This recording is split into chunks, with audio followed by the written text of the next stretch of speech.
আল্লাহ পাকের গজব টেনে নিয়ে আসতেছেন আপনারা। আল্লাহ পাকের গজবটা জোর করে টেনে নিয়ে আসতেছেন। আল্লাহ পাক গজব দিতে চাচ্ছিলেন না আপনাদের উপরে, এবার দিবেন ইনশাআল্লাহ। জোর করে আল্লাহর গজব টেনে আনতেছেন।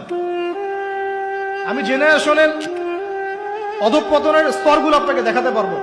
আগে চিঠি লিখতো গোপনে গোপনে, লজ্জা শরম হায়া ছিল, রিক্সায় করে যাওয়া যাবে না, কেউ দেখে ফেললে সমস্যা হবে। তারপরে এমন জেনারেশন আসলো সবকিছু ওপেন, ওদের আলাপই শুরু হয় হ্যান্ডশেক থেকে এবং 7 দিনের মধ্যে বেড়ে যাওয়া শেষ। এরপর চেঞ্জ করতে থাকে একটার পর একটা।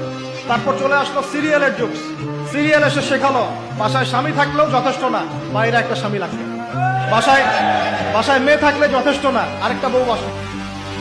আমরা এটাও বলে দেই, দিনী বোনদেরকে বলে দিই, অনলাইনে যেহেতু যাবে, আল্লাহর ওয়াস্তে আমাদের ফোনে কোনো ফোন দিবেন না। আল্লাহর ওয়াস্তে আমাদের ফোনে, আমাদের হোয়াটসঅ্যাপে কোনো মেসেজ পাঠাবেন না।